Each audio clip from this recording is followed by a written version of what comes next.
चलिए ध्यान दीजिए, आपके इसके पहले क्लास में बताए थे डीएनए के बारे में और आरएनए के बारे में, बताए थे कि नहीं बताए थे? और उसमें आप सभी लोगों को हम बता दिए थे कि उस चैप्टर का नाम ही हम बदल करके रखे थे, क्या चीज?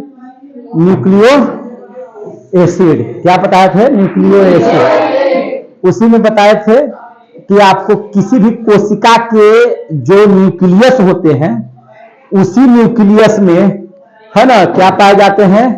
क्रोमोसोम। और क्रोमोसोम से हम लोग निकालते हैं, क्रोमोसोम को ज्यादा है ना विस्तार से जब पढ़ेंगे या ज्यादा खींच खाच करेंगे तो डीएनए, और डीएनए को मजबूती के साथ खींच देंगे तो जीन। डीएनए का हेलिक्स कैसा बताए थे? द्विकुंडली, डबल हेलिक्स, है कि नहीं?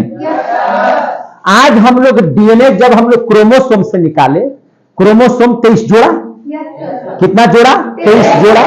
23 जोड़ा क्रोमोसोम पर चर्चा हम लोगों ने किया था। आज उसी में हम जब आगे बढ़ते हैं तो आज विधिवत हम लोग पढ़ते हैं किसके बारे में? DNA. DNA nucleo acid, deoxy ribose nucleic acid, deoxy ribose nucleic acid. और आरएनए को क्या कहेंगे? Ribose nucleic acid. यही ना हम लोग बताए थे। तो ध्यान दीजिए इस बात को बहुत बढ़िया से कि डीएनए जो है, डीएनए हम लोगों को पढ़ना है, को इसको और बेहतरीन तरीके से हम लोग पढ़ने का प्रयास करेंगे। इस डीएनए में सबसे पहला चीज पढ़ी है न्यूक्लियोटाइड के बारे में। किसके बारे में? न्यूक्लियोटाइड। स्पेलिंग बताइए न्यूक्लियोटाइड का। न्यूक्लियोटाइड का जैसे देखेंगे NuCl, न्यूक्लियोटाइड। ये जो न्यूक्लियोटाइड है, इस न्यूक्लियोटाइड को किसको कहेंगे न्यूक्लियोटाइड? तो देखिए आपको बताए थे हम कि डीएनए की आकृति बाबू ऐसे है। डीएनए की आकृति कैसे है? ऐसे है। पढ़ाए है ना? न्यूक्लियोटाइड किसको कहेंगे उसको समझाने का हम प्रयास कर रहे हैं।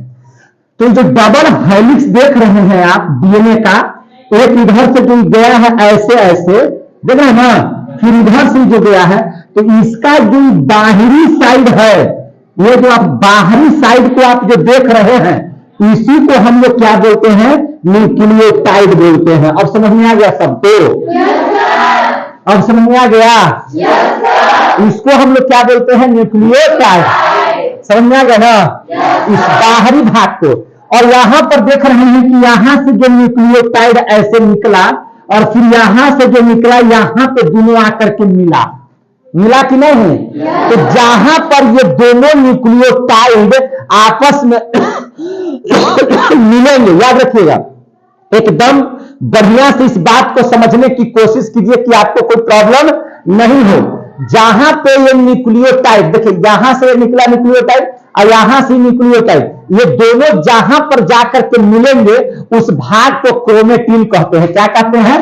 क्रोमेटिन। जहां पर मिलेगा इसको क्या कहेंगे? क्रोमेटिन। याद रहेगा? जहां पर मिलेगा उसको क्या कहेंगे? क्रोमेटिन। क्लियर हो गया? और इसी भाग को क्या कहते हैं? न्यूक्लियोटाइड। समझ में आ गया ना? और न्यूक्लियोटाइड वही DNA deoxy ribose nucleic acid हम आपको आज पढ़ा रहे हैं।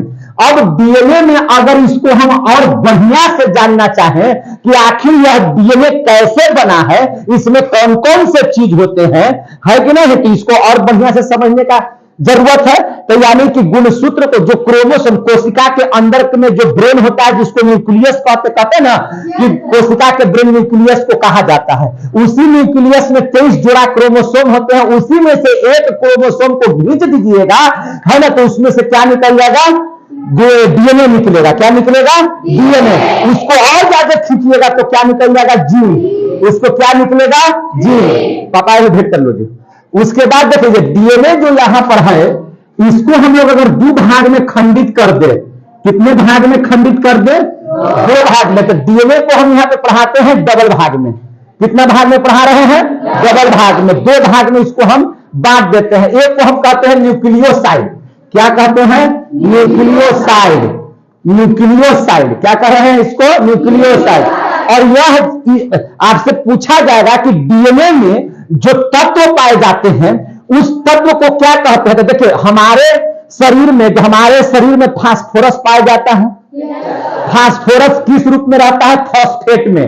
किस में रहता है? फॉस्फेट में। तो ये जो फॉस्फेट है जो डीएनए में पाया जाता है, जो फास्फोरस है, फॉस्फेट है, तो आपसे क्वेश्चन आया भी है कि हमारे शरीर में जो डीएनए होता है, डीएनए में कौन से तत्व पाए जाते हैं? तो आपको लिखना होगा फॉस्फेट या फास्फोरस, ठीक है ना। डीएनए के निर्माण में आपको फास्फोरस की अहम भूमिका होती है, जिसको कहते हैं फॉस्फेट। यह हमारे शरीर में कैसे दबा हुआ आता है? फॉस्फेट की तरफ। ये जो न्यूक्लियोसाइड है, न्यूक्लियोसाइड में आप देखिएगा एक शुगर होता है और एक जो होता है सो नाइट्रोजन बेस होता है। क्या होता है? Nitrogen base. नाइट्रोजन क्षार के तौर में जो एसिड बेस एंड साल्ट पढ़ते हैं ना, तो वो नाइट्रोजन बेस, नाइट्रोजन बेस होता है। तो आप याद रखिएगा कि इस डीएनए का निर्माण कितने चीजों से मुख्य रूप से हुआ है, कितने है ना कंपोनेंट हैं इसके। तो आप 3 को याद रखिएगा, एक शुगर, एक नाइट्रोजन बेस और एक फॉस्फेट। समझ में आ रही है बात? शुगर बोले तो इसमें डीएनए में कौन सा शुगर पाया जाता है? तो इसमें जिस नाम से ही है वही शुगर पाया जाएगा। जैसे इसका नाम है डाइऑक्सीराइबोस। क्या नाम है इसका? डिऑक्सीराइबोस। तो डीएनए में कौन सा शुगर पाया जाता है? तो डिऑक्सीराइबोस शुगर पाया जाता है। शुगर माने कार्बोहाइड्रेट है ना, तो इसमें कौन सा शुगर पाया जाता है? तो डिऑक्सीराइबोस। और आरएनए में क्या पाया जाएगा? तो राइबोज। आरएनए में क्या पाया जाएगा? राइबोज। क्लियर हो गए? डीएनए है तो डिऑक्सीराइबोज। कौन सा राइबोज? डिऑक्सीराइबोज। समझ में आ गई बात? तो ये शुगर में आपसे अगर कोई पूछेगा तो क्या बताइएगा? डीऑक्सीराइबोज शुगर है ना, डीऑक्सीराइबोज शुगर। और नाइट्रोजन बेस क्या है? तो नाइट्रोजन बेस, इस कदर से इसको समझने का जरूरत है। नाइट्रोजन बेस 2 तरह का। नाइट्रोजन बेस कितने तरह का? 2 तरह का। याद रखिएगा, एक को कहते हैं प्यूरिन। क्या कहते हैं? प्यूरिन। इसको क्या कहेंगे? प्यूरिन। नाइट्रोजन बेस कितने तरह का? 2 तरह का। क्या क्या कहेंगे? प्यूरिन। और एक को क्या कहेंगे? पाइरेडमीन। क्या कहेंगे? पाइरेडमीन। पाइरेडमीन याद रखिएगा। जिन्हें ये बच जा रहा है, 1 मिनट रुक जाइए। जनौया जो है ना जनेऊ जो है से पहनते हैं, तो इसको ठीक कर लेते हैं। और यहाँ पे चला है कि नहीं? बात है, देखिए ध्यान से। तो याद रखिएगा, नाइट्रोजन बस कितना तरह का? 2 तरह का, प्यूरिन और पाइरेडमीन। प्यूरिन मीन्स क्या? प्यूरिन में कौन कौन से आते हैं चीज? तो याद रखिएगा, एडमीन। क्या आते हैं? एडमीन लिख देते हैं। एडमीन लिख दीजिए, कोई भी कहा आते हैं। एक होता है जी, ग्वानिन। तो प्यूरिन के अंतर्गत में 2 चीज, समझे? प्यूरिन के अंतर्गत में कितना चीज? 2 चीज। एक हो गया एडमीन, दूसरा हो गया ग्वानिन। शॉर्ट में कहेंगे एजी। अबे गधे, एजी। अगर किसी की पत्नी बोलती है एजी सुनते हो, अबे गधे सुनते हो, है ना? समझ में आ रहा है ना बात? हाँ, तो एजी क्या याद रखिएगा? एजी। अब पाइरेडमीन की अगर बात करें तो टी थाइमिन और सी साइटोसिन, ये पाइरेडमीन है। अभी देखिए कैसे होता है, देखिए ध्यान से। यहां पर आप देखें जो न्यूक्लियोटाइड है ई साइड से है, यही आपका प्यूरिन है। ये क्या है? प्यूरिन। ये प्यूरिन जो देखा है ना, यानी कि इधर रहेगा ए जी ए जी ए जी ए जी ए जी। क्लियर हो गया? और ई साइड से जो आया है ऐसे, ये है आपका क्या चीज? पाइरेडमीन। क्या है? पाइरेडमीन। और ये दोनों जो है से किसका रूप है? तो न्यूक्लियोटाइड का। देखिए ना भाई, न्यूक्लियोटाइड, तो न्यूक्लियोटाइड, न्यूक्लियोसाइड, फॉस्फेट। तो इसको कोई जरूरी नहीं, अगर नहीं भी याद है तो कोई बात नहीं है, ये याद होना चाहिए। शुगर, नाइट्रोजन बेस, इसका कंपोनेंट डीएनए बना ही कैसे है? तो शुगर, नाइट्रोजन बेस और फॉस्फेट। कोई पूछेगा कि डीएनए में कौन सा तत्व है? तो फॉस्फेट माने फास्फोरस। अरे फास्फोरस से ना फॉस्फेट बना है, फास्फोरस है। कौन सा तत्व है? फास्फोरस। कौन सा शुगर है? तो डिऑक्सीराइबोज शुगर। कौन सा बेस है? तो नाइट्रोजन बेस है। नाइट्रोजन बेस कितने तरह का था? प्यूरिन और पाइरेडमीन। ये बड़ा, ये छोटा। प्यूरिन देखो में छोटा लग रहा है, नमो से छोटा लग रहा है। अब पाइरेडमिन बड़ा है, यानी कि टीसी बड़ा रहेगा, एजी छोटा रहेगा। इसको कैसे याद कीजिएगा? एटीजीसी। कैसे याद कीजिएगा? A T G C. A T G C adenine thymine guanine cytosine. Clear हो गया? समझ में आ रहा है बात? तो इन लोगों के बीच में जो बंधन बनता है, जैसे ए डबल बॉन्ड बनाता है पी के साथ और जी ट्रिपल बॉन्ड बनाता है किसके साथ? सी के साथ। तो इसी को हम लोग कहते हैं कि यह कौन सा बंधन है? तो हाइड्रोजन बॉन्ड। कौन सा बॉन्ड? हाइड्रोजन बॉन्ड का निर्माण करता है।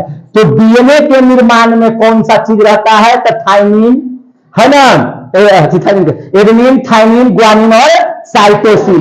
इस तरह से मिलकर के डीएनए का निर्माण करते हैं। जैसे देखिए यहाँ पे ये हो गया न्यूक्लियोसाइड, ऐसे है इसके बीच में, तो ये हो गया ए पी, ये हो गया जी सी, देख रहे ना।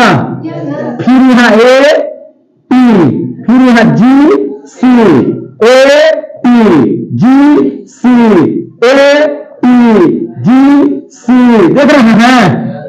बोलिए दे रहा है। A P G C, A P G C, adenine, thymine, guanine, cytosine. आई थे एक मिनट में। Adenine, thymine, guanine, cytosine. Clear हो रहा है? ये है आपका क्या चीज? डीएनए। क्या है? DNA, deoxy ribose nucleic acid. Clear हो गया? इसके बाहरी भाग को क्या कहेंगे? न्यूक्लियोटाइड। जहां पे दो न्यूक्लियोटाइड आकर के मिलते हैं उस चीज को क्या कहते हैं? क्रोमेटिन। क्या कहते हैं? क्रोमेटिन। इसके बीच की दूरी जो डीएनए में डबल हेलिक्स, उसके बीच की दूरी को क्या कहते हैं? जीन। क्या कहेंगे दोनों को? जीन। और उसके बीच में कितना का अंतर रहता है? उसके बीच में 34 एंगस्ट्रॉम का अंतर रहता है। कितना एंगस्ट्रॉम? 34 एंगस्ट्रॉम की दूरी रहती है। तो ये कैसा रहता है? डबल हेलिक्स में। कैसा? डबल हेलिक्स में। अगर वहीं हम आरएनए की बात करें तो आरएनए का होता है सिंगल हेलिक्स। कैसा? Single helix. और डीएनए से आरएनए बनाने के लिए कोई बहुत बड़ी बात नहीं है। जहां आप एटीजीसी देख रहे हैं वहीं पर आप सिर्फ थाइमिन को हटा दीजिए और वहां पर यूरेसिल लगा दीजिए। क्या लगा दीजिए? यूरेसिल। जैसे ए uracil, ji C, A you जी सी। जैसे ही बनाइएगा तो क्या बन जाएगा? आरएनए। क्या बन जाएगा? आरएनए। डीएनए समझ में आ गया? डीएनए समझ में आ गया? इसके बाद तुरंत पढ़ा रहे हैं आरएनए। पूरी कहानी आरएनए की बताइए। कोई दिक्कत? आरएनए का काम हमारे शरीर में इसलिए है कि भैया हमारे शरीर में प्रोटीन की जरूरत है और उस प्रोटीन का निर्माण कौन करता है? आरएनए। और डीएनए से किसकी पहचान होती है? आनुवांशिकता का, कि हमारे दादाजी है, हमारे बाबूजी है, हमारे परदादा है। पढ़ाए थे ना इसके पिछले वीडियो में? आनुवांशिकी की बताए थे ना कि आनुवांशिकी पहचान डीएनए के माध्यम से की जाती है। क्योंकि आपके शरीर में डीएनए, जैसे देखिए डीएनए का और क्या चीज है। देखिए हम अगर आपको पढ़ा रहे हैं, मुझे बायोलॉजी बहुत पता है तो मेरे ब्रेन को पता है। अगर यही बायोलॉजी मेरे डीएनए में प्रवेश कर जाए, मेरे जीन में प्रवेश कर जाएगा, तो मेरा बाल बच्चा हो जाएगा, वो पहले ही से जान जाएगा बायोलॉजी। समझे ना? अगर पहलवान है तो पहलवान का जो है से मजबूती कहां पाया जाता है? मांसपेशी में। अगर वही पहलवानी अगर उसके डीएनए में घुस जाए तो उसका बच्चा भी कैसा हो जाएगा? पहलवान। लेकिन ऐसा संभव है? नहीं है संभव। ऐसा संभव नहीं है, नहीं। इसलिए तेज का बेटा तेज नहीं हो सकता और पहलवान का बेटा कभी पहलवान नहीं हो सकता है। अब राजा का बेटा राजा नहीं बनेगा, गरीब का बेटा जब पढ़ेगा वही राजा बनेगा। याद रखिए, राजा का बेटा राजा नहीं होगा, जो पढ़ेगा वही राजा बनेगा।